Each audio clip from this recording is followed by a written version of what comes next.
Hey guys, what's up? Good evening everyone. Good evening to each and every one of you. कैसे हैं आप सभी लोग? I hope आप सब लोग बढ़िया से होंगे. मैं भी बहुत सही हूं. एंड फाइनली अब आज हम लोग आ गए हैं. कुछ टेक्निकल इश्यूज की वजह से इतने दिनों से YouTube पर क्लास नहीं चल पा रही थी. Yes, I miss you all very much as well. लेकिन कोई बात नहीं. अब हम लोग यहां पर आ गए हैं और अब से रेगुलर क्लासेस आपकी वही मंडे टू फ्राइडे जो रात को 9 बजे चलती हैं वो क्लासेस आपकी चलने वाली होंगी. And we will be starting with the chapter income from house property today. काफी प्यारा सा छोटा सा बहुत ही सिंपल सा चैप्टर है, ठीक है, और बहुत मजा आएगा. तो मैंने आप लोगों को अभी तक जो भी बताया था वो एक बार क्विकली रिकैप करवा देता हूं. मैंने आप लोगों को बताया था कि हम लोग बेसिक्स कर चुके हैं, हम लोग चार्जेस कर चुके हैं, हम लोग टैक्सेशन रेट्स कर चुके हैं, हम लोग मार्जिनल रिलीफ कर चुके हैं, हम लोग रिबेट कर चुके हैं, हम लोग कंपनी के टैक्सेशन और सब चीजें हम लोग देख चुके हैं. ठीक है, जो चीज हम लोगों के लिए यहां पर रिकॉल करने के लिए जरूरी है वो ये है कि हमारे पास 5 इनकम के हेड्स होते हैं. आपको अगर वो याद हो तो वहां पर एक हेड का एक फेस का एक डायग्राम टाइप का था. उसके अंदर मैंने ब्रेन के अंदर 5 बॉक्सेस आप लोगों को करके दिखाए थे कि कितनी तरह से आपका दिमाग चल सकता है in order to earn income. Right, तो पहला उसमें हम लोगों ने बात की थी कि इनकम फ्रॉम सैलरीज के जैसे ही आप लोग चार्टर्ड अकाउंटेंट में जाओगे the first thing that you will do is go look for a job. Right, so income from salaries is your first head of income, earning income. तो पहली income आपकी income from salaries के head में charge होती है. फिर दूसरा head था इनकम फ्रॉम हाउस प्रॉपर्टी. तीसरा हेड था कैपिटल गेन्स, तीसरा हेड था profits and gains of business और प्रोफेशन. चौथा हेड था कैपिटल गेन्स और पांचवा हेड था income from other sources. Right, हम लोग सेकेंड हेड स्टार्ट करने जा रहे हैं आज से, which is income from house property. Basics आप लोगों को रिवाइज हो गए होंगे, बेसिक्स आई एम श्योर आप लोगों ने रिवाइज कर लिए होंगे. मैं एक चीज बस कहना चाहता हूं, टैक्स में there are so many provisions, so much to remember. Please इसका रिवीजन कायदे से करते रहो. मैंने जैसा पहली क्लास के एंड में आप लोगों को बताया था, first class basics of taxation की फर्स्ट क्लास के एंड में मैंने आप लोगों को बताया था कि कैसे आप गूगल कैलेंडर को यूज करके अपना रिवीजन शेड्यूल बना सकते हैं. तो प्लीज अगर अभी तक आप लोगों ने स्टार्ट नहीं किया है तो उसको आज से स्टार्ट कर दो. आज पहले आप सारे चारों लेक्चर्स बेसिक्स ऑफ टैक्सेशन के रिवाइज करो और उसके बाद ये जो हाउस प्रॉपर्टी वाला पहला लेक्चर है इसको भी रिवाइज करिएगा. और फिर इन 5 लेक्चर्स का रिवीजन शेड्यूल आप बनाइए, प्लीज वैसे बनाइए जैसे गूगल कैलेंडर पे मैंने आप लोगों को बेसिक्स ऑफ टैक्सेशन की पहली क्लास में बताया था. जितने भी स्टूडेंट्स यहां पर आज पहली बार मेरे से मिल रहे हैं या पहली बार आप लोगों ने मुझे ज्वाइन किया है तो मैं आप सब लोगों का बहुत बहुत स्वागत करना चाहता हूं. आपको थोड़ा सा अपने बारे में बता दूं. This is me. I'm a chartered accountant by qualification and an educator by passion. I teach business, mathematics, logical reasoning and statistics to CA foundation students and taxation to CA intermediate students. ये मेरा schedule है. मैं रोज सुबह 8 बजे और दोपहर को 2:30 बजे Unacademy CA foundation pro YouTube channel पर लाइव आता हूं. मैं थर्सडेज, फ्राइडेज और सैटरडेज को अनअकैडमी प्लस के लक्ष्य 1.0 बैच में लाइव आता हूं शाम को 4:15 बजे. और मैं थर्सडेज, फ्राइडेज और सैटरडेज को अनअकैडमी प्लस के मिशन सक्सेस बैच में लाइव आता हूं दोपहर को 12:15 बजे. इन 4 चीजों में मैं बिजनेस, मैथ्स, स्टैट्स और लॉजिकल रीजनिंग पढ़ाता हूं for CA foundation students. As far as taxation is concerned, मैं रोज रात को 9 बजे इसी चैनल पर, लक्ष्य सीए वाले यूट्यूब चैनल पर मैं आप लोगों के पास लाइव आता हूं. तो हम लोग यहां से अपने टैक्सेशन की जर्नी हम लोग यहां पर अपनी कंटिन्यू करते रहते हैं. बाकी अगर आप मेरी कोई भी पुरानी क्लास देखना चाहते हैं टैक्सेशन से related, suppose this is the first class that you are joining and you want to watch the basics of taxation and everything, तो इस वीडियो के डिस्क्रिप्शन में आपको वर्चुअल लाइब्रेरी का एक लिंक दिखाई देगा. वर्चुअल लाइब्रेरी के लिंक पर जब आप लोग क्लिक करेंगे तो वहां पर बहुत सारे टैब्स आपको दिखाई देंगे. तो वहां पर आपको CA foundation maths Nishant Kumar नवंबर 21 दिखाई देगा. उसके बाद CA foundation maths Nishant Kumar मई 22 दिखाई देगा. और उसके बाद आपको सीए आई निशांत कुमार दिखाई देगा. That is my tab for CA intermediate. तो शुरुआत से लेकर अभी तक टैक्सेशन के जितने भी सेशंस मैंने लिए हुए हैं वो सारे के सारे लिंक्स आपको वहां पर मिल जाएंगे. बाकी अगर आप लोग और ज्यादा स्ट्रक्चर्ड, एग्जाम ओरिएंटेड और डेडिकेटेड तरीके से पढ़ना चाहते हैं तो आप अनअकैडमी प्लस का सब्सक्रिप्शन ले सकते हैं. अनअकैडमी प्लस में आपको live classes, weekly test, unlimited access और स्ट्रक्चर्ड कोर्सेज मिलते हैं. और आइकॉनिक में प्लस के बेनिफिट्स के साथ साथ आपको personal guidance, study planner, study material, expert guidelines और टेस्ट एनालिसिस भी मिल जाता है. एक बार अगर आप प्लस का सब्सक्रिप्शन लेते हैं तो वहां पर जितने भी बैचेस चल रहे होते हैं वो सारे के सारे आप लोगों के लिए एक्सेसिबल हो जाते हैं without having to pay anything extra to any particular educator और for any particular batch. Now Unacademy का सब्सक्रिप्शन लेने के लिए आप अनअकैडमी की वेबसाइट पर आइएगा और यहां पर आप स्टार्ट लर्निंग पर क्लिक करिएगा. स्टार्ट लर्निंग पर क्लिक करने के बाद ये आपका पेज खुलेगा. यहां पर अपना गोल सेलेक्ट करिएगा सीए और उसके बाद यहां पर क्लिक करिएगा सीए इंटरमीडिएट पर. सीए इंटरमीडिएट पर क्लिक करने के बाद आपके सामने ये वाला पेज खुल जाएगा. जब आप यहां पर क्लिक करेंगे, एक सेकेंड तो मैं बंद कर देता हूं ये माउस, भाई आप लॉक हो जाइए यहां पर. हाँ, तो जब आप यहां गेट सब्सक्रिप्शन पर क्लिक करेंगे तो आपके सामने दो ऑप्शंस आएंगे, प्लस या आइकॉनिक। इनके बेनिफिट्स मैं आप लोगों को बता ही चुका हूं, इनके बेनिफिट्स मैं हाईलाइट कर ही चुका हूं। जब आप सेलेक्ट प्लस पर क्लिक करेंगे तो आपके पास प्लस के प्राइसेस आ जाएंगे, राइट। तो वहां पर जितने भी ड्यूरेशन का आपका मन हो आप उतने ड्यूरेशन का सब्सक्रिप्शन ले सकते हैं। And if you use my code NISH10 NISH10, if you use my code NISH10 तो आपको फ्लैट 10% का डिस्काउंट मिल जाएगा, या अगर उस समय कोई और ऑफर चल रहा होगा तो वो भी आप लोगों को मिल जाएगा just by using my code NISH10। Similarly जब आप सेलेक्ट आइकॉनिक पर क्लिक करेंगे तो आपके सामने आइकॉनिक के भी प्राइसेस आ जाएंगे। मैं इस समय आप लोगों को वो प्राइसेस इसलिए नहीं दिखा रहा हूं because on the day that I am recording the prices may be different and on the day that you will view this lecture the prices could be different, so वो अननेसेसरी डिफरेंस ऑफ प्राइसेस हो जाएगा। That's why I am not showing you the prices, but I have shown you the entire process of how you can access the prices of CA intermediate on Unacademy, right. चलिए हम लोग start करते हैं अपना बहुत ही प्यारा सा topic, income from house property. तो मेरी बात अब बहुत ध्यान से आप लोग सुनिएगा, ठीक है। इनकम टैक्स एक्ट का सेक्शन 22, इनकम टैक्स एक्ट का सेक्शन 22 ये बताता है कि अगर आपके पास कोई एक हाउस प्रॉपर्टी है जिसके आप ओनर हैं, मतलब आप मकान मालिक होने चाहिए। हाउस प्रॉपर्टी तो ऐसे मत समझना कि मैं अगर किराए के घर में रह रहा हूं तो ये मेरा घर है। हाँ, ये बहुत अच्छी बात है, ये आपका घर है, आप किराए में रह रहे हो, आपने इस मकान को घर बनाया, आपने शादी की, आपने इस मकान को, आपकी बीवी ने आकर आपके मकान को स्वर्ग बना दिया, घर बना दिया, वो सारी चीजें बहुत अच्छी बात है कि आप जिस मकान पे किराए में रह रहे हो वो भी आपका घर है और आपका है, वेरी गुड, बहुत ही अच्छी बात है। लेकिन लीगल पॉइंट ऑफ व्यू से वो आपका घर नहीं है, ठीक है। आप रेंट पे हो, लेकिन यहां पर उससे आपकी कोई तो इनकम आ नहीं रही है, ठीक है, उससे आपकी इनकम नहीं आ रही है। तो द थिंग इज कि सेक्शन 22 कहता है कि अगर आप किसी मकान के मालिक हैं, if you are the owner of a house property, ठीक है, और आपको उस हाउस प्रॉपर्टी की वजह से रेंटल इनकम आ रही है, बहुत ध्यान से सुना, if you are the owner of a house property और आपको उस हाउस प्रॉपर्टी की वजह से रेंटल इनकम आ रही है, तो वो जो रेंटल इनकम आएगी, जो आपने अपने घर को किराए पर दिया और वो जो आपके पास किराया आ रहा है, ये किराए की इनकम पर हम लोग टैक्स लगाएंगे, and that is said by section 22 of the income tax act.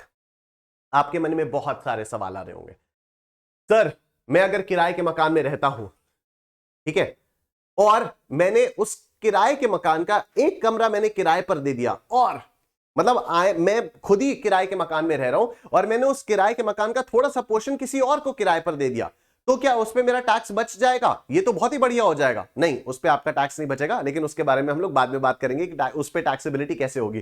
That is known as the process of subletting, ठीक है। सर अगर मैं अपने मकान में खुद रह रहा हूं तो फिर ये भी तो हो सकता है, मैं मकान मालिक हूं लेकिन मेरे को कोई रेंटल इनकम हो ही नहीं रही है, मैं अपने मकान में खुद रह रहा हूं, ठीक है। फॉर एग्जाम्पल जिस मकान में मैं यहां पर इस समय, मैं अपनी बात आपको बता रहा हूं, जिस घर में मैं आप लोगों से ये क्लास ले रहा हूं, इस समय आप लोगों से बात कर रहा हूं, दिस इज सेल्फ, मतलब ये मेरा मकान है, ठीक है। I bought this house. तो अगर ये मेरा मकान है, मैं ही इस मकान का मालिक हूं, तब क्या मुझे किराए से कोई इनकम आ रही है? मैंने कुछ किसी को एक कमरा किराए पे नहीं दिया है, मैं कोई यहां पर पेइंग गेस्ट अकोमोडेशन नहीं चला रहा हूं, यहां पर मैंने कोई पीजी वगैरह कुछ नहीं खोल रखा है इस टाइप की चीज, तो क्या मुझे इससे किराया मिल रहा है? नहीं। लेकिन अगर मुझे किराया नहीं मिल रहा है तो क्या मुझ पे टैक्स लगेगा? The answer is no, obviously. Section 22 clearly दो चीजें कहता है कि अगर आप किसी हाउस प्रॉपर्टी के ओनर हैं, 1, और आपको उस हाउस प्रॉपर्टी से रेंटल इनकम हो रही है, 2, अगर ये दोनों कंडीशन सेटिस्फाइड है तो वो जो रेंटल इनकम है that will be charged to tax under the income tax act under section 22, ठीक है। ये बात थी।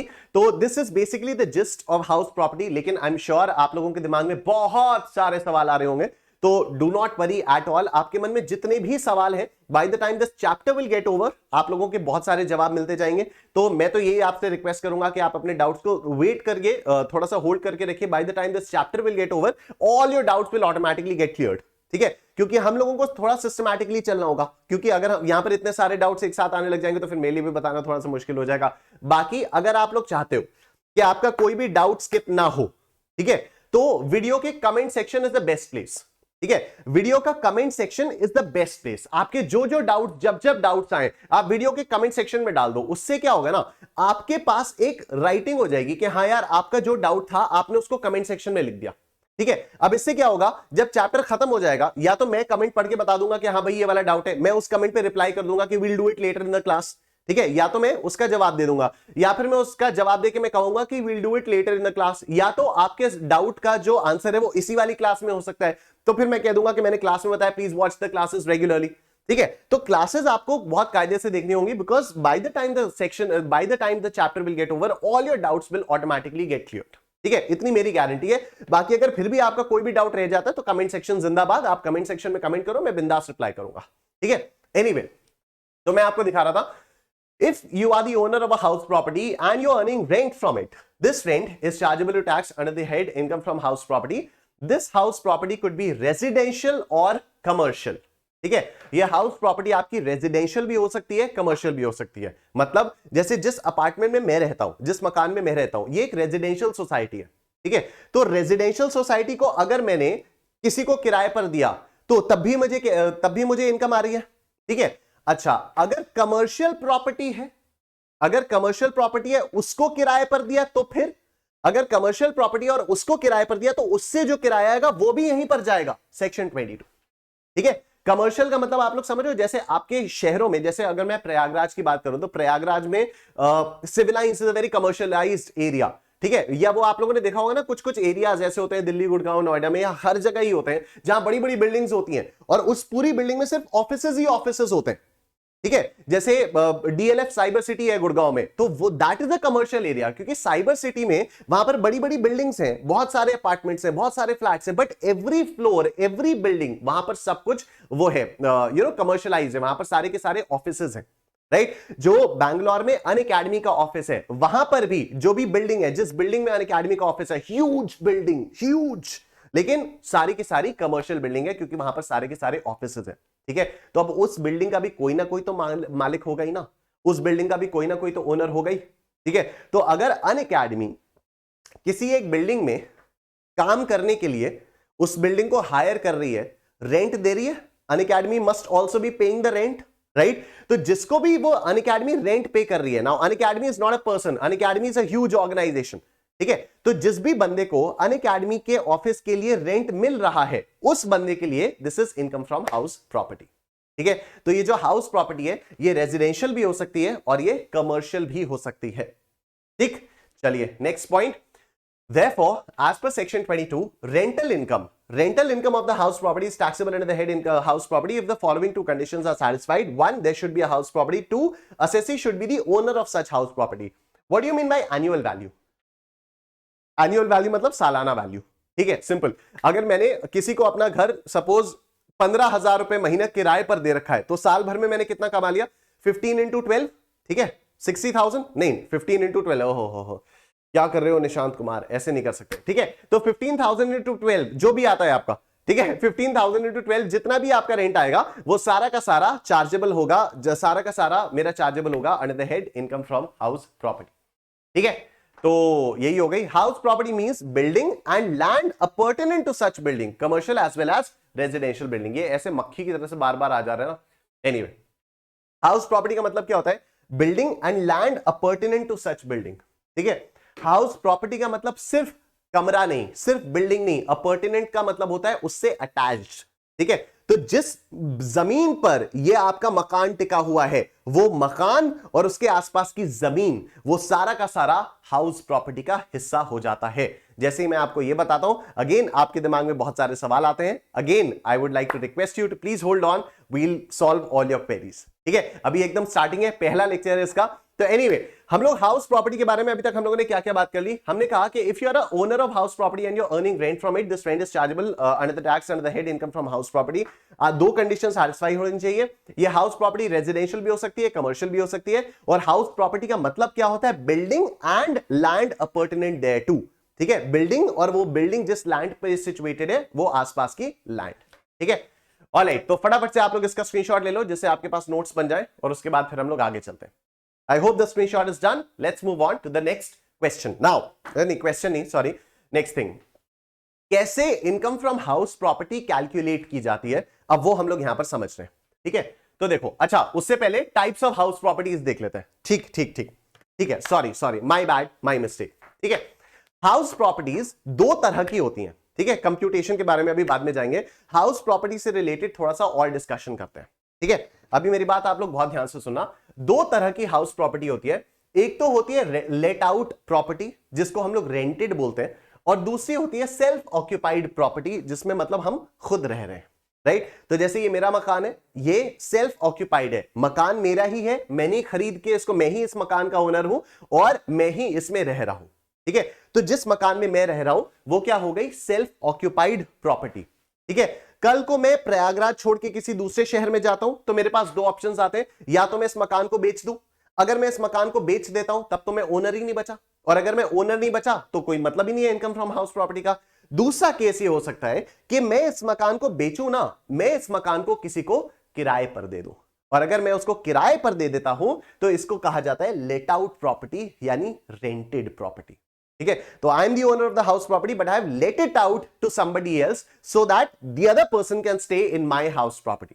तो मुझे उनसे रेंट मिलती रहेगी और मुझे जो भी रेंट मिलेगा वो उस पर मुझे टैक्स पे करना पड़ेगा, ठीक है। अब समझो, तो अगर मेरे पास कोई लेट आउट प्रॉपर्टी है तब तो वो हमेशा ही उस टैक्सेबल होगी, ऑब्वियस सी बात है। अगर मेरे पास रेंट आ रहा है तो मुझे टैक्स तो पे करना ही पड़ेगा। तो if I have a late out property, if I have a rented property, मतलब मेरे पास प्रॉपर्टी और मैंने उसको किसी को किराए पर दिया हुआ है तो उससे रेंट आ रहा है तो हमेशा टैक्सेबल होगा। This is not some rocket science, बहुत ही सिंपल सी चीज है ये। अब सेल्फ ऑक्यूपाइड प्रॉपर्टी में आप लोग देखो, सेल्फ ऑक्यूपाइड प्रॉपर्टी दो तरह से इस्तेमाल की जा सकती है, ठीक है। बहुत ध्यान से मेरी बात सुनना, सेल्फ ऑक्यूपाइड प्रॉपर्टी का दो तरीके से इस्तेमाल किया जा सकता है। मकान मेरा है, पहली चीज मैं उस मकान में रह रहा हूं, ठीक है। दूसरी चीज मैं उस मकान को अपने बिजनेस या प्रोफेशन के लिए यूज कर रहा हूं, मैं उस मकान को अपने बिजनेस या प्रोफेशन के लिए यूज कर रहा हूं। आई एम श्योर जब मैंने अनअकैडमी वाला एग्जांपल दिया था, या जब भी मैंने दिया था ये एग्जांपल कि एक बिल्डिंग है जहां पर बहुत सारे ऑफिसेज हैं, तो वहां पर मैंने बोला था कि अनअकैडमी का जो ऑफिस है वो भी एक बिल्डिंग में है, तो Unacademy must be paying some rent to somebody else. तो आई एम श्योर आपके दिमाग में सवाल आ रहा होगा कि sir what if Unacademy has purchased that building, तब तो अनअकैडमी को रेंट नहीं देना पड़ेगा। You are absolutely right. तो अब वो हाउस प्रॉपर्टी किसके पास आ गई, अब वो हाउस प्रॉपर्टी अनअकैडमी के पास आ गई। You are absolutely right. But क्या अनअकैडमी उसको आगे रेंट पर दे रहा है? नो।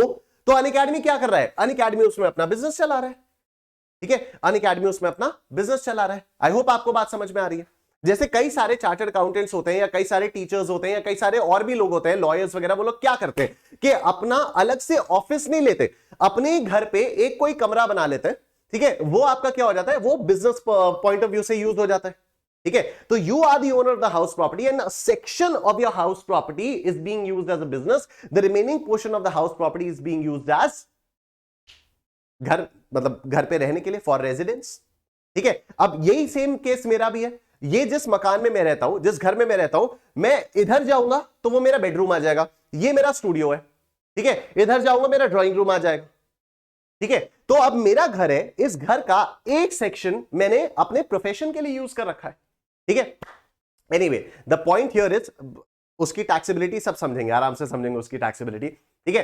तो द पॉइंट हियर इज, अभी हम लोग टाइप्स ऑफ हाउस प्रॉपर्टीज के बारे में बात कर रहे हैं। तो हाउस प्रॉपर्टीज में दो टाइप के हाउस प्रॉपर्टीज होती हैं। एक तो हो गई आपकी रेंटेड प्रॉपर्टी जो कि हमेशा टैक्सेबल होगी, दूसरी हो गई आपकी सेल्फ ऑक्यूपाइड प्रॉपर्टी। अब सेल्फ ऑक्यूपाइड प्रॉपर्टी में या तो आप रह सकते हो या फिर आप उसको बिजनेस के लिए इस्तेमाल कर सकते हो। मैंने एक आपको तीसरा केस भी बता दिया अभी अभी में कि एक ऐसी भी हाउस प्रॉपर्टी हो सकती है जिसमें थोड़ा सा पोर्शन आप रह रहे हो और थोड़ा सा पोर्शन आप बिजनेस के लिए इस्तेमाल कर रहे हो, जैसे मैं कर रहा हूं, ठीक है। लेकिन इस वाले केस को हम लोग बाद में पढ़ेंगे। बाद में कब पढ़ेंगे? Under the head profits and gains of business और प्रोफेशन, ठीक है। तो उसमें बिल्कुल परेशान मत होना सर फिर कैसे करेंगे, यहां पर आपका ये सिर्फ ये घर वाले को बिजनेस मान लेंगे, बाकी सॉरी सिर्फ इस स्टूडियो वाले रूम को बिजनेस वाला मान लेंगे और बाकी सारे को घर मानेंगे, कैसे करेंगे? वो सब हम लोग पढ़ेंगे under the head profits and gains of business और प्रोफेशन, ठीक है। अभी हम लोग हाउस प्रॉपर्टी के बारे में बात कर रहे हैं, तो अभी हम लोग इस बिजनेस वाले को कंप्लीटली इग्नोर करेंगे, ठीक है। अगर मेरे पास कोई हाउस प्रॉपर्टी है जिसको मैं सोनली फॉर बिजनेस पर्पसेस यूज कर रहा हूं,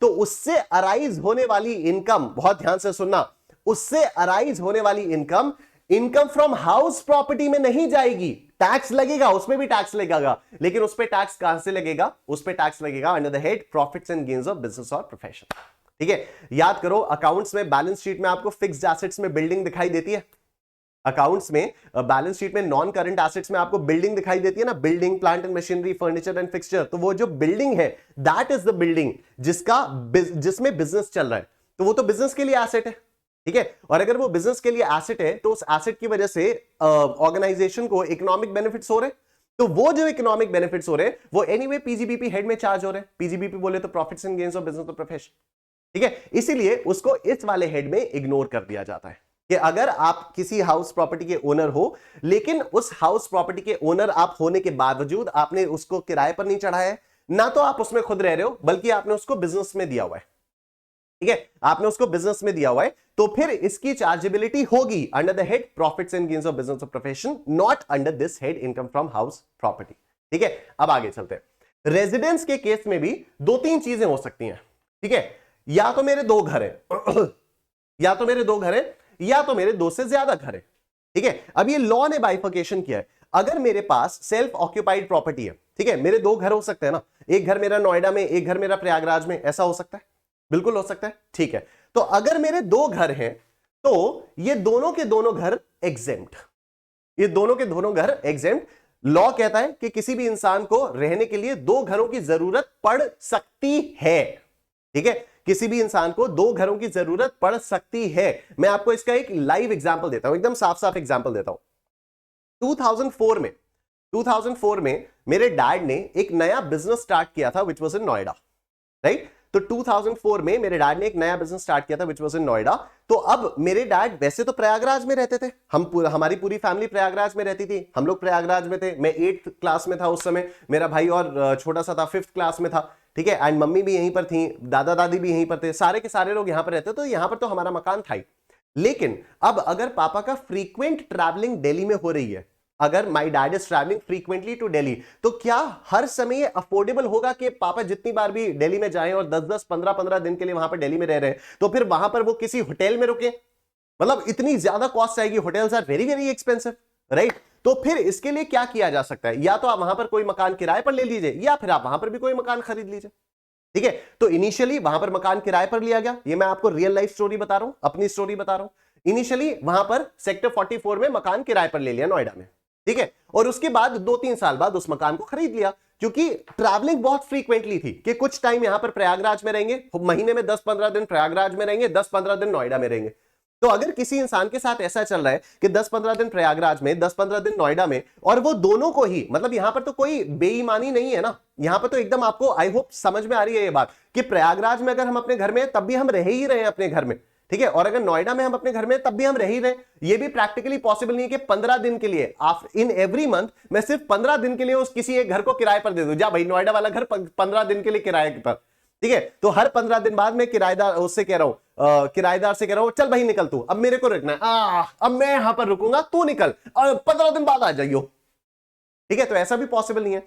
तो लॉ कहता है कि किसी भी इंसान के लिए दो घरों का होना इज फाइन, ठीक है। अगर आपके पास दो घर है जिनमें आप खुद रह रहे हो, तो आपको वहां उन दो घरों से कोई रेंटेड इनकम तो आ नहीं रही है, कोई रेंटल इनकम आ नहीं रही है, तो इन दो घरों में एग्जेम्प्ट है। एग्जेम्प्ट का मतलब इन दो घरों पे हम कोई मानेंगे नहीं कि आपकी इनकम आ रही है, और हम कोई ऐसी अपनी मानी हुई चीज पर कोई टैक्स नहीं लगाएंगे, ठीक है। लेकिन अगर आपके पास दो से ज्यादा मकान है, अगर आपके पास दो से ज्यादा मकान है, तो दो घरों को तो हम एग्जेम्प्ट कर देंगे, ठीक है। अगर आपके पास दो से ज्यादा मकान है तो दो घरों को तो हम एग्जेम्प्ट कर लेंगे, लेकिन जो तीसरे, चौथे, पांचवें, छठे घर हैं आपके पास, उनको हम लोग मान लेंगे कि वो deemed late out properties, LOP मतलब लेट आउट प्रॉपर्टी, ठीक है। तो इन जो बचे हुए घर हैं उनको हम लोग मानेंगे, हम मान लेंगे कि इनको आपने किराए पर दिया हुआ है। अब उसके क्या रूल्स हैं, क्या किराया मानेंगे, कैसे होगा, वो सारी चीजें बाद में देखेंगे, ठीक है। वो आएगा, पूरा कंप्यूटेशन में आएगा। अभी I am just trying to give you an overview,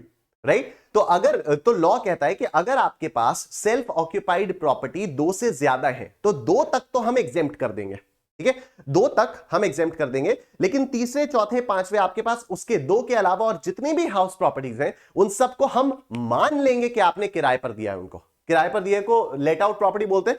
तो यहां पर वही लिखा है कि उनको डीम्ड एलओपीज कहा जाएगा। डीम्ड एलओपी मतलब मान लिया, डीम का मतलब मान लो कि वो ऐसा है, ठीक है। और फिर उससे हम ही इनकम अज्यूम करेंगे और हम ही टैक्स लगाएंगे। डोंट वरी, ये कोई एक्सटॉर्शन टाइप की चीज नहीं है, ये कंप्लीटली साइंटिफिक है और कंप्लीटली प्रैक्टिकल है, और ऐसा होता है। और कैसे होता है वो हम लोग इसी चैप्टर के दौरान बात करेंगे, ठीक है।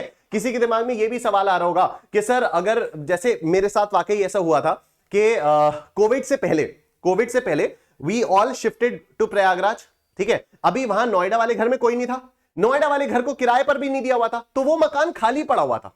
ठीक है, चलो मेरे पास तो 2 ही मकान है, तो नोएडा वाला मकान अगर खाली भी पड़ा रहे या किराए पर भी दूं या नहीं दूं तो कोई बात नहीं, उसको सेल्फ ऑक्यूपाइड मान के एग्जेम्प्ट है। लेकिन अगर मान लो मेरा एक घर कहीं और भी होता, देहरादून में होता, तो अगर मेरा कोई एक घर देहरादून में होता, नोएडा वाला मकान भी खाली पड़ा हुआ है, देहरादून वाला मकान भी खाली पड़ा हुआ है, और मैं यहां पर प्रयागराज में हूं, ठीक है, तो अब ऐसे में क्या होता है, ये तो वैकेंसी हो गई ना, ये तो वैकेंसी हो गई ना, तो इसको भी कैसे ट्रीट किया जाता है, ये सारी चीजें हम लोग बाद में पढ़ेंगे, धीरे धीरे करके पढ़ेंगे। ठीक है, तो यहां यही बोला जा रहा है कि रिमेनिंग सेल्फ ऑक्यूपाइड प्रॉपर्टीज को, एसओपी मतलब सेल्फ ऑक्यूपाइड प्रॉपर्टी, एलओपी मतलब लेट आउट प्रॉपर्टी, तो रिमेनिंग सेल्फ ऑक्यूपाइड प्रॉपर्टीज को we will deem them to be let out properties, और फिर इन पर टैक्स लगा दिया जाएगा। आप फटाफट से इसका स्क्रीनशॉट ले लीजिए। ठीक है, आई डोंट थिंक अभी टाइप्स ऑफ हाउस प्रॉपर्टीज में किसी को भी कोई दिक्कत होगी और कोई भी कुछ भी भूलेगा। ठीक है, 2 टाइप की house properties, late out property, self occupied property. Late out property is always taxable. Self occupied में 2 तरीके हो सकते हैं, या तो फॉर रेजिडेंस हो या तो फॉर बिजनेस हो। अगर फॉर बिजनेस हो तो अभी इसको इग्नोर कर दीजिए, because it will be taxable at the head PGBP, which is profits and gains of business profession. अगर ये सेल्फ ऑक्यूपाइड आपकी रेजिडेंस के लिए है तो इसमें 2 केसेस हो सकते हैं। अगर 2 ही मकान है आपके पास तो दोनों के दोनों एग्जेम्प्ट हो जाएंगे, कोई दिक्कत वाली बात नहीं है। लेकिन अगर 2 से ज्यादा है तो 2 तक एग्जेम्प्ट हो जाएंगे, 2 के ऊपर जितने भी हैं उनको डीम्ड एलओपीज मान लिया जाएगा और फिर वो टैक्सेबल हो जाएंगे under this head. And finally now we can move on to computation of income from house property के सर ये इनकम फ्रॉम हाउस प्रॉपर्टी का एक्चुअल टेक्निकल कंप्यूटेशन का फॉर्मेट क्या है, और वो ये है my dear friends. Income from house property वाले क्वेश्चंस बहुत ही सिंपल से होते हैं। देखो मैंने आप लोगों को शायद पहले दिन भी बताया था, नहीं बताया था तो अभी बता देता हूं। मैथ्स पढ़ाते हुए मैं काफी बताता था कि फॉर्मेट्स रटे हुए होने चाहिए। ठीक है, प्रैक्टिकल सब्जेक्ट्स में फॉर्मेट्स रटे हुए होने चाहिए, चाहे वो अकाउंट्स हो, चाहे वो कॉस्टिंग हो, चाहे वो फाइनेंशियल मैनेजमेंट हो, चाहे वो टैक्सेशन हो, चाहे वो कॉस्टिंग हो, चाहे कोई सब्जेक्ट हो। अगर कोई प्रैक्टिकल सब्जेक्ट है तो उसमें आपको फॉर्मेट्स रटे हुए होने चाहिए। तभी मैंने आप लोग देखो, जब मैंने आपको टैक्स कैलकुलेशन भी सिखाया था तो उसके 20 क्वेश्चंस करवा दिए थे। ठीक है, 20 क्या 31, टोटल हम लोगों ने 31 क्वेश्चंस किए, जिससे आप लोगों को फॉर्मेट दिमाग में बैठ जाए। अच्छा पहले ये फिर ये एंड सो ऑन। इसी तरह से किसी भी प्रैक्टिकल सब्जेक्ट में it's very very important to remember the formats, जिससे एग्जाम हॉल में ना आपका हाथ ऑटोमेटिकली फॉर्मेट तो बना दे, उसके बाद फिगर्स भरनी है, फिगर्स तो आप एनीवे भर लोगे, क्वेश्चन देख के समझ लोगे। फॉर्मेट याद होने से क्या होता है, कोई भी चीज कभी छूटती नहीं है, अदरवाइज कोई भी चीज छूट सकती है। और ये फॉर्मेट्स याद कैसे होंगे, रिपीटेड प्रैक्टिस से, मल्टीपल रिविजन से। ठीक है, तो देखो क्या क्या होता है, म्यूनिसिपल वैल्यू ली जाती है। अच्छा ये क्या चीज है मैं आपको बता देता हूं। 2 सेल्फ ऑक्यूपाइड प्रॉपर्टीज तक तो पूरा ही एग्जेम्प्ट है। ठीक है, फिर एक आपकी लेट आउट प्रॉपर्टी होगी तो उसमें क्या है, और ये है डीम्ड लेट आउट प्रॉपर्टी। ठीक है, इसको अभी आप फिलहाल इग्नोर कर दो अगर चाहो तो, लेकिन इस पर ध्यान दो कि कैलकुलेशन कैसे होता है। राइट, सबसे पहले आपके पास जो भी हाउस प्रॉपर्टी है उसकी म्यूनिसिपल वैल्यू ली जाती है। अब सर ये म्यूनिसिपल वैल्यू क्या होती है, मेरा ये मकान है, ठीक है, अब मैं इससे जो भी किराया वसूल कर रहा हूं, मैं अगर मान लो किसी को किराए पर देता हूं तो क्या किराया मैं ले रहा हूं वो मेरी मर्जी है। ठीक है, अगर किसी को यहां पर रहना है तो वो मेरा मुंह मांगा किराया देगा, नहीं तो वो किसी दूसरे मकान में चला जाएगा। ठीक है, लेकिन क्या होता है कि जो किसी भी शहर के, किसी भी स्टेट के म्यूनिसिपैलिटीज होती हैं, ठीक है, जैसे यहां का नगर महापालिका हो गया, कोई भी म्यूनिसिपल रिकॉर्ड्स में हर प्रॉपर्टी की एक वैल्यू रिकॉर्डेड होती है। ठीक है, कि ये वाला जो मकान है, जिस मकान में मैं अभी रह रहा हूं, इसकी वैल्यू कुछ ना कुछ रिकॉर्डेड होगी शहर के म्यूनिसिपल रिकॉर्ड्स में। ठीक है, that value is written over here. ठीक है, that value is written over here. Fair rent, what do you mean by fair rent? ठीक है, मैं सपोज अपने घर का किराया मांग रहा हूं 50,000 रुपए महीना, मैं अपने घर का किराया मांग रहा हूं 50,000 रुपए महीना। मेरे घर से आसपास, मेरे घर के आसपास जितने भी और मकान हैं, वो सब, उनके जो भी ओनर्स हैं, वो सारे के सारे किराए पर पैसा कितना मांग रहे हैं, मे बी 10,000, मैक्सिमम 12,000। तो क्या मैं जो किराया मांग रहा हूं वो फेयर है? ठीक है, तो फेयर रेंट क्या होता है? फेयर रेंट होता है कि मेरे घर के, जो मेरी हाउस प्रॉपर्टी है, उसके आसपास जो भी हाउस प्रॉपर्टीज हैं, मेरी हाउस प्रॉपर्टी के आसपास जो भी हाउस प्रॉपर्टीज हैं, उनका किराया क्या है। ठीक है, उनका किराया क्या है। तो 2 चीजों के बारे में हम लोगों ने बात की। हम लोगों ने पहले बात की म्यूनिसिपल वैल्यू के बारे में। ठीक है, तो जो भी मेरे मकान का जो रेंट है, जो म्यूनिसिपल रिकॉर्ड्स में है, that is the municipal value. फिर हम फेयर रेंट बात करते हैं कि मेरे मकान के आसपास जो मकान है वो ऑन एन एवरेज कितना किराया चार्ज कर रहे हैं, वो हो गया फेयर रेंट। फिर आप क्या करते हो, इन दोनों में से जो भी हायर वैल्यू है वो आप लेते हो, higher of 1 and 2, higher of 1 and 2। Obviously अभी हम लोग क्वेश्चंस करेंगे तो आपको समझ में आएगा, बट स्टिल ठीक है। फिर एक हो जाता है ये standard rent. Now what is standard rent? तो सर एक होता है रेंट कंट्रोल एक्ट, ठीक है, एक होता है रेंट कंट्रोल एक्ट। उसमें आप लोगों को घुसने की बहुत ज्यादा बिल्कुल जरूरत नहीं है, ये सारी की सारी फिगर्स आप लोगों को क्वेश्चन में दी हुई होंगी, ठीक है। See, understanding the practicality of everything is very nice, but we have to stay within the bounds of examination scope, उतना हम लोगों को रहना ही पड़ेगा, राइट। तो मैंने आपको म्यूनिसिपल वैल्यू का मतलब बता दिया, फेयर रेंट का मतलब बता दिया। स्टैंडर्ड रेंट क्या होता है? स्टैंडर्ड रेंट निकलता है रेंट कंट्रोल एक्ट के मुताबिक। अब वो कैसे निकलता है उसमें आपको पढ़ने की कोई जरूरत नहीं है। रेंट कंट्रोल एक्ट एक लिमिट लगाता है कि ओनर जो है इससे ज्यादा पैसा अपने टेनेंट से नहीं मांग सकता, ओनर इससे ज्यादा पैसा अपने टेनेंट से नहीं मांग सकता। और वो जो मैक्सिमम अमाउंट होता है that an owner can charge from its tenant is known as the standard rent, ठीक है। The maximum rent that I would be able to charge from anyone if I give them my house for rent, तो वो होता है आपका standard rent. फिर इसमें से पॉइंट नंबर 3 और पॉइंट नंबर 4 का लोअर लिया जाता है, जिसको एक्सपेक्टेड रेंट बोला जाता है। बिल्कुल परेशान मत होना, धीरे धीरे हम लोग प्रैक्टिस करेंगे, सारी चीजें क्लियर होंगी। हम एंड तक, मैं इसके भी, इस चैप्टर के भी टोटल मेरे पास 30-20 के आसपास क्वेश्चंस हैं और सारे के सारे क्वेश्चंस में यही सारी चीजें आएंगी, ठीक है। तो आपको बहुत प्रैक्टिस हो जाएगी, बहुत समझ में आ जाएगा। अभी बस आप लोग फिलहाल इसके फॉर्मेट पर ध्यान दो, ठीक है। सबसे पहले म्यूनिसिपल वैल्यू, उसके बाद फेयर रेंट, फिर हायर ऑफ देम, फिर standard rent. Standard rent rent control act के मुताबिक, फिर पॉइंट नंबर 3 और 4 का लोअर, जिसको हम एक्सपेक्टेड रेंट बोलते हैं, एक्सपेक्टेड रेंट बोलते हैं। फिर देखते हैं एक्चुअल रेंट रिसीव्ड या रिसीवेबल। एक्चुअल रेंट रिसीव्ड, कि ठीक है यार ये सारी ऊपर ऊपर की बातें हो गई, वाकई में मुझे कितना मिल रहा है ये तो बता दो, ठीक है। वाकई में मुझे कितना मिला? म्यूनिसिपल वैल्यू कुछ है, फेयर रेंट कुछ है, हायर ऑफ कुछ आ गया, स्टैंडर्ड रेंट कुछ आ गया, ठीक है, फिर एक्सपेक्टेड रेंट भी आ गया। अब एक्चुअल रेंट के बारे में तो बात करो, ठीक है। अल्टीमेट, अभी तक कितना सिंपल सा लग रहा था ना, हाँ सर इसमें कौन सी बड़ी बात है, ठीक है। मतलब कई सारे लोग तो ये भी सोचोगे यार इसमें इतना ज्यादा क्यों समझा रहे हो कि ये बिजनेस में होगा, ये होगा, वो होगा। इट्स वेरी सिंपल ना, जितना भी किराया मेरे को मिलेगा उतने किराए पर मुझे टैक्स देना है, टैक्स का कोई परसेंटेज होगा, परसेंटेज लगाकर टैक्स दे दो, क्या फर्क पड़ता है, ठीक है। But it's not so simple, ठीक है। आप लोगों को इतने 4-5 स्टेप्स में जाना पड़ेगा। Municipal value, fair rent, higher of them, standard rent, lower of them called the expected rent. फिर आपके पास आता है एक्चुअल रेंट रिसीव्ड और रिसीवेबल, जो मुझे एक्चुअली में मिला। और फिर इन दोनों का जो हायर होता है, इन दोनों में से जो ज्यादा बड़ा होता है उसको हम लोग जीएवी बोलते हैं। GAV is known as a gross annual value. GAV is known as the gross annual value. इसमें से म्यूनिसिपल टैक्सेस को माइनस किया जाता है। अभी म्यूनिसिपल टैक्सेस क्या होते हैं? वही जो नगर महापालिका के टैक्सेस होते हैं, house tax, water tax, property tax वगैरह वगैरह। ग्रॉस एनुअल वैल्यू में से म्यूनिसिपल टैक्सेस को जब हम माइनस करते हैं तो हमारे पास आती है net annual value. NAV is net annual value, ठीक है। इसमें से सेक्शन 24 कुछ डिडक्शंस और अलाउ करता है, ठीक है।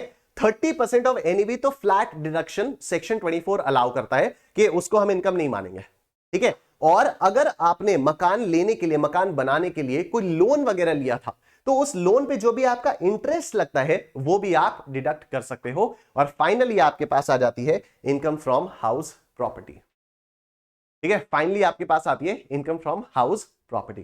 तो ये सेल्फ ऑक्यूपाइड में नेगेटिव क्यों आए? क्योंकि ऑब्वियस है ना। देखो सेल्फ ऑक्यूपाइड प्रॉपर्टी क्या होती है, चलो इसके बारे में भी बात करते हैं। मैं पहले आपको ये वाला रिपीट कर देता हूं, आराम आराम से समझना।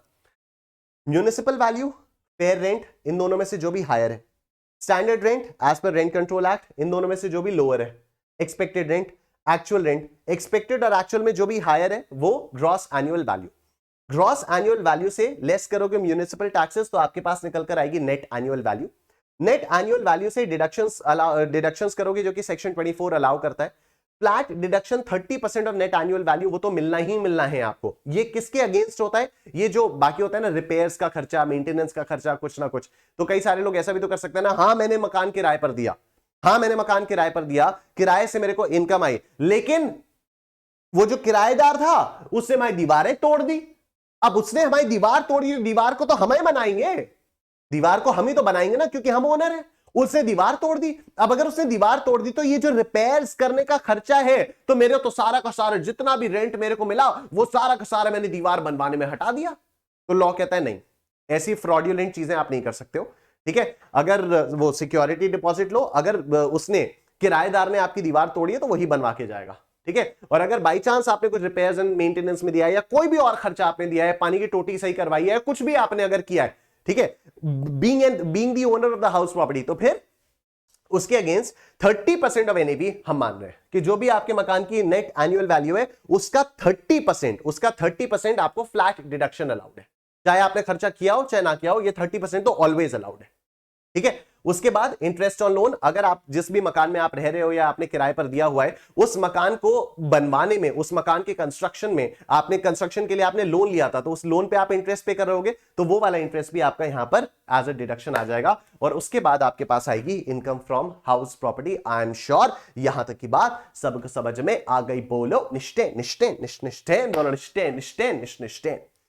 ठीक है, तो पिछले 35 मिनट से हम लोगों ने काफी सारे बेसिक्स समझ लिए हैं, राइट। अभी एक बार मैं क्विकली आप लोगों को दिखा देता हूं जितने भी टर्म्स मैंने आप लोगों को बताए। पहले तो आप लोग इसका स्क्रीनशॉट ले लो। ठीक है, पहले आप लोग इसका स्क्रीनशॉट ले लो। डन, चलो। अब उसके बाद ये जितने भी मैंने चीजें बताई ना, उनका भी मैं आप लोगों को लिखवा के स्क्रीनशॉट दिलवा दे रहा हूं। तो देखो, ये है meaning of terms used in computation. Municipal value बता दिया, it means the value of property as per the municipality record. Fair rent बता दिया, it means the rent of similar property in the same locality. It is also known as reasonable rent और reasonable letting value. ठीक है, तीसरी चीज standard rent मैंने आपको बताया, it means rent as per rent control act. It is the maximum amount of rent that can be legally recovered by the owner from the tenant. और फिर मैंने आपको बताया actual rent received, actual rent जिसका formula होता है rent received plus rent receivable minus unrealised rent. Now ये जो रेंट रिसीव्ड है समझ में आ रहा है। रेंट रिसीवेबल का मतलब क्या? रेंट रिसीवेबल मतलब कि मेरे को मिलने वाला है, अभी तक किराएदार ने पैसा दिया नहीं है। अनरियलाइज्ड रेंट का मतलब क्या? अनरियलाइज्ड रेंट का मतलब कि मैंने 12 महीने के लिए किराए पर दिया था, लेकिन 2 महीना का रेंट अभी उसने दिया नहीं और वो भाग गया, अब मिलने ही नहीं वाला।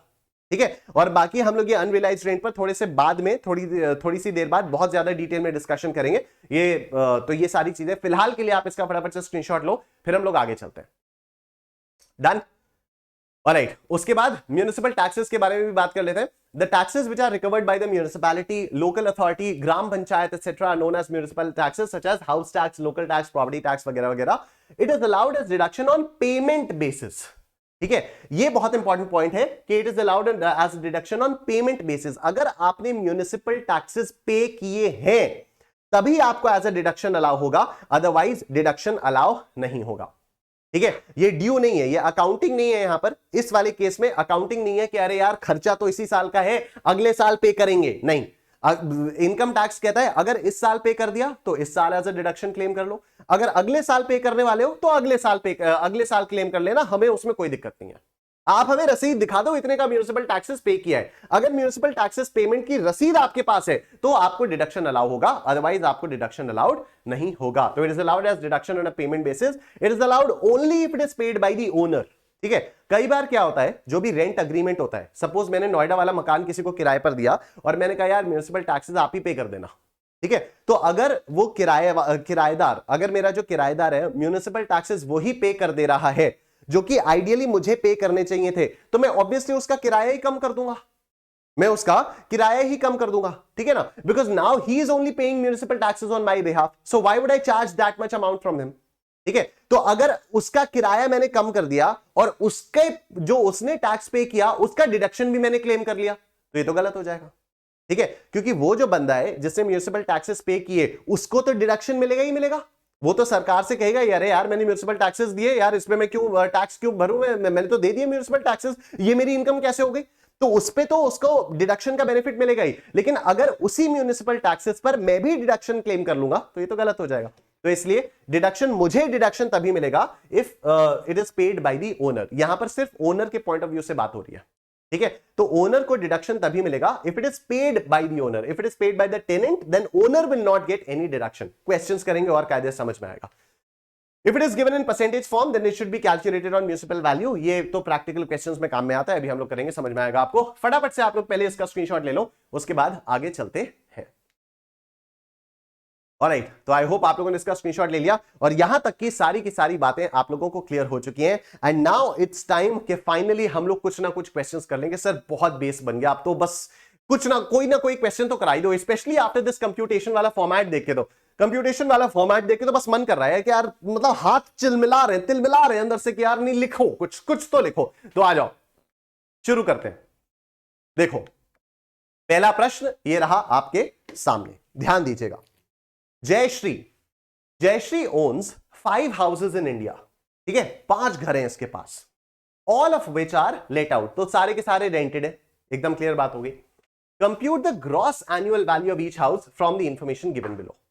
Compute the gross annual value from the information given below, ठीक है। अभी आपको यहां पर देखो म्यूनिसिपल वैल्यूज दी हुई है 5 घरों की, आपको फेयर रेंट दिया हुआ है 5 घरों का, आपको स्टैंडर्ड रेंट दिया हुआ है 5 घरों का, और आपको एक्चुअल रेंट रिसीव्ड या रिसीवेबल भी दिया हुआ है 5 घरों का। और अब आप लोगों को ग्रॉस एनुअल वैल्यू निकालनी है, ठीक है। तो आज हम करते हैं computation of gross annual value of each house owned by Jayshree. I hope ये बात आपको समझ में आ रही है। तो चलिए सर, ये फॉर्मेट हो गया, ठीक है, ये फॉर्मेट हो गया computation of GAV of each house owned by Jayshree, particulars, और उसके बाद हाउस 1 2 3 4 5, ठीक है। पहले मैं कर लेता हूं, अभी आप सिर्फ मेरे को देखो, यहां पर मैं लिखूंगा 1 और यहां मैं लिखता हूं सबसे पहले म्यूनिसिपल वैल्यू, ठीक है। 5 घरों की म्यूनिसिपल वैल्यू मैं पहले देख लेता हूं। तो 80 55 65, 80,000, 55,000, 65,000, 80 55 65, 24 80, 24 80, ठीक है। म्यूनिसिपल वैल्यू के बाद मैं यहां पर लिखता हूं फेयर रेंट, फेयर रेंट, ठीक है। तो फेयर रेंट क्या क्या दिया हुआ है आपको, 90 60 65, 90 60 65, 90 60 65, 25 75, 25,000, 75,000, ठीक है। फिर मैं यहां पर क्या लिखूंगा कि इन दोनों में से हायर ऑफ 1 एंड 2, यहां पर मैं लिखता हूं हायर ऑफ 1 एंड, इन दोनों में से जो हायर है। तो देखो 80,000 और 90,000 में कौन ज्यादा है, 90,000 ज्यादा है, तो ये आ जाएगा 90,000, ठीक है। 55 और 60 में कौन सा ज्यादा है, 60,000।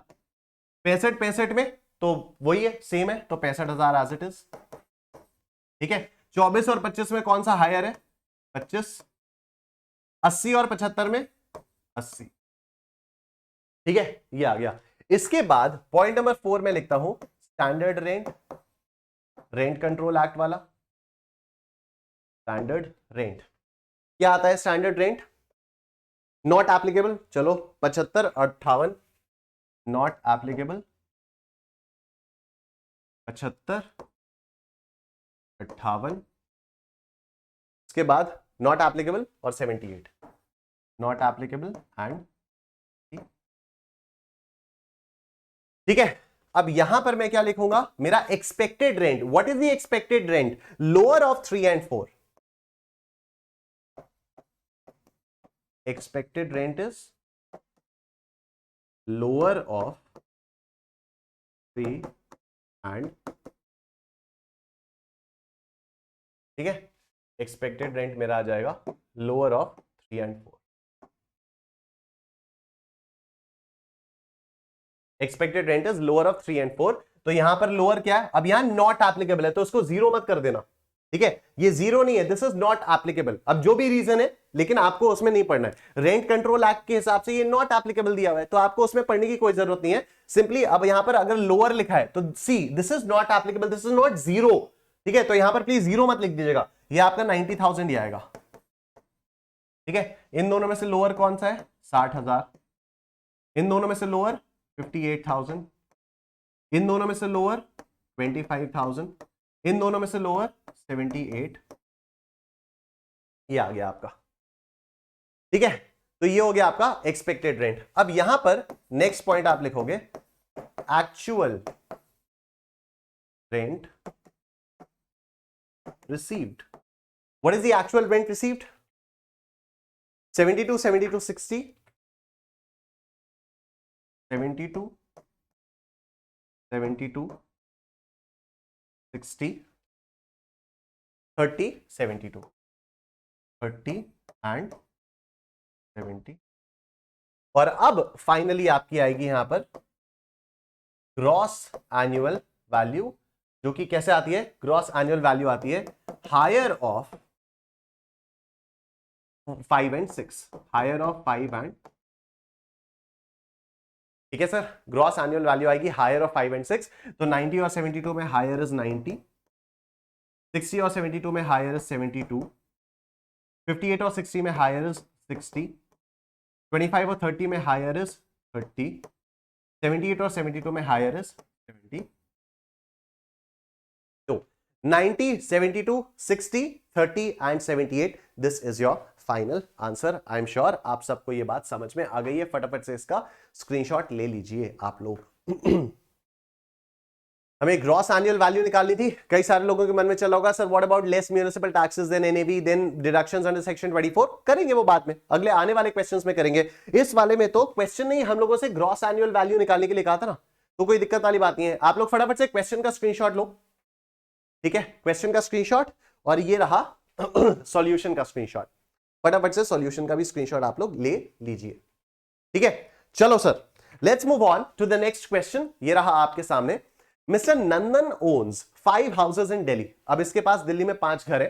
Compute the net annual value of each house from the following information, from the information given below.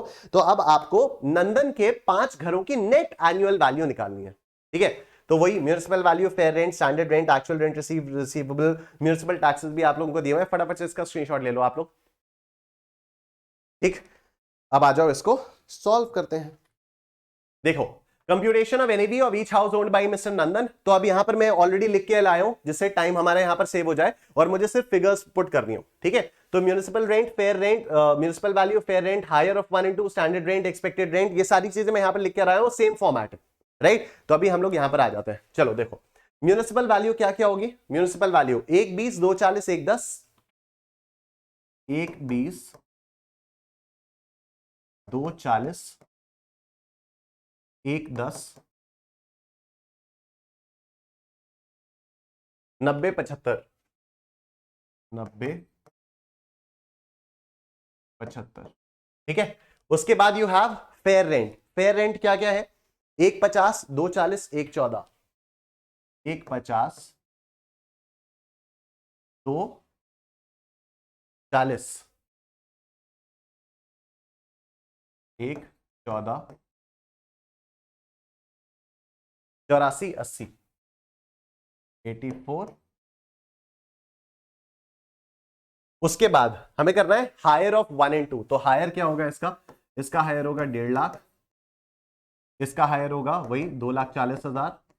ठीक है, आई नो ट्रूएस्ट सेंस में हायर नहीं है, लेकिन सेम है, तो 2,40,000 ही. तो इसका हो जाएगा 1,14,000, यहां पर हो जाएगा 90,000 और यहां हो जाएगा 80,000.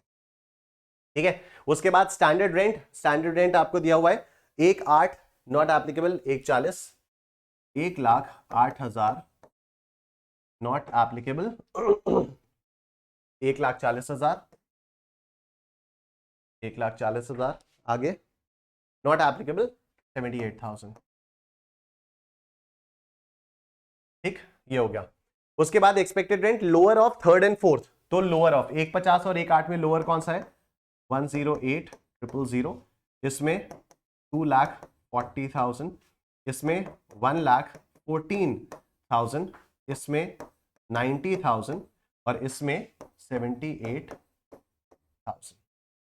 उसके बाद एक्चुअल रेंट रिसीव्ड या रिसीवेबल. तो what is the actual rent? 1,80,000, 2,10,000, 1,80,000, 2,10,000. अरे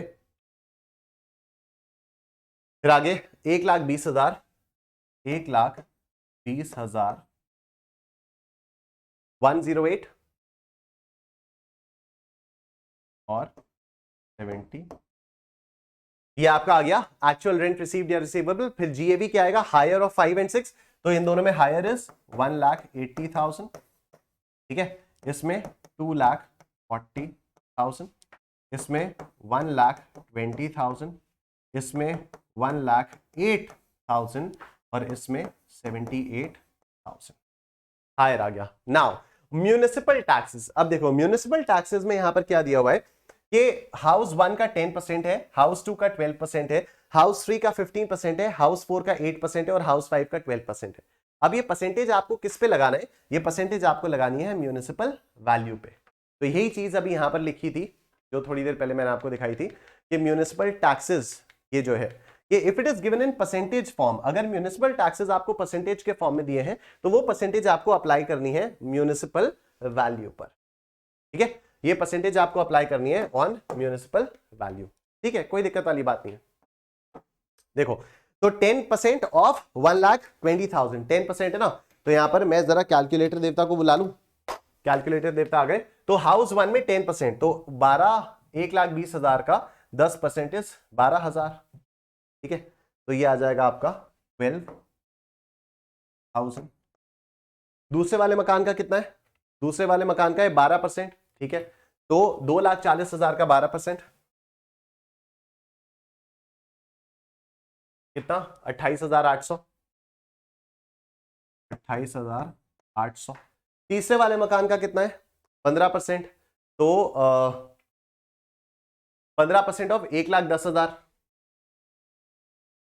15% कितना 16,500 और 90,000, फिर इसका कितना है 8%, ठीक है। तो 8% ऑफ 90,000 इंटू 8, अरे 90,000 इंटू 8/100 कितना 7,200, तो ये आ गया 7,200। और उसके बाद लास्ट वाले का कितना है 12%, ठीक है। तो 75,000 का 12%, 9,000,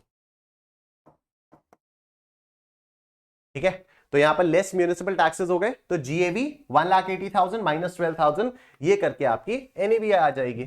तो 1,80,000 माइनस 12,000, दिस इज व्हाट 168, ठीक है। This is 1,68,000। उसके बाद हेलो, हाँ सब सही है, ऑलराइट। उसके बाद 2,40,000 माइनस 28,800, दिस इज व्हाट 211,200, 211,200। फिर 1,20,000 माइनस 16,500, दिस इज 103,500, 103,500। फिर 108 माइनस 7,200 माइनस 7,200, दिस इज 1,008,000। और फिर 78,000 माइनस 900, 69,000। ये आ गई आपकी NAVs। 1,68,000, 2,11,200, 1,03,500, 1,08,000 और 69,000। फटाफट से आप लोग इसका स्क्रीनशॉट ले लीजिए। डन।